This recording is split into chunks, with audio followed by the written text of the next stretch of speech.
Peruvian police raided one of the country's most prestigious universities over the weekend to detain protesters taking part in anti-government demonstrations. Video shows a tank breaking open the gate to San Marcos University in the capital city of Lima Saturday. The country's interior minister said more than 100 people were taken into custody. Peru also indefinitely shut down its most famous tourist attraction, Machu Picchu, as protests intensified. Rescue teams evacuated more than 400 stranded tourists. The demonstrations started last month after the ouster of former President Pedro Castillo, who illegally tried to dissolve Congress. More than 55 people have died in the unrest. For more on this, I am joined by Jacob Kessler. He's a freelance journalist based in Peru. Jacob, thank you for joining us. What is the situation on the ground right now? Hi, John. Thank you for having me. So the situation is a bit chaotic and escalating.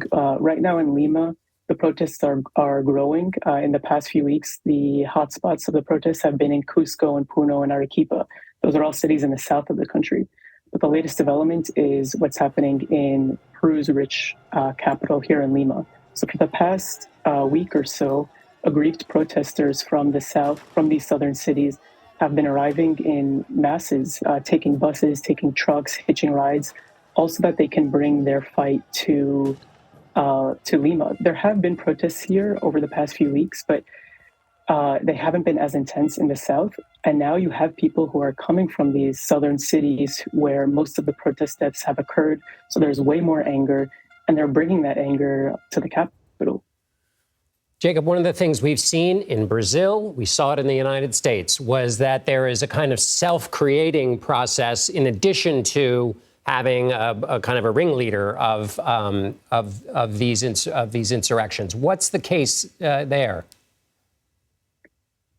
Yeah, so these protests are definitely way more decentralized. So I've been on the streets in Lima, and it's very unclear who's calling the shots. When I've arrived at various intersections as protesters are marching around the city, there's often confusion about which direction should go. There's different people yelling into loudspeakers.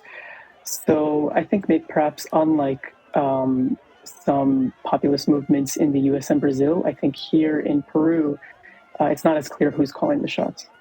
And Jacob, what's the complaint? Why are they protesting?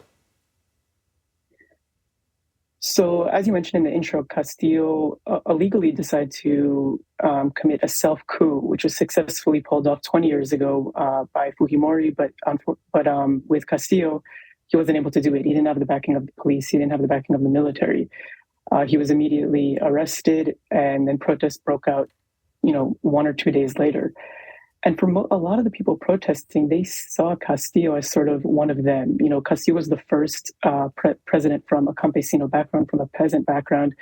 And in a country that's so unequal, like Peru, these people sort of saw Castillo as, their opportunity to improve their lives. And Castillo, one of his slogans was "No poor people in a rich country," referring to how resource-rich Peru actually is. So his removal from office, even though to many observers it was justified, to them is just seen as one more insult. All right, Jacob Kessler in Lima, Peru. Thank you so much for your reporting. Stay safe. Thank you for having me.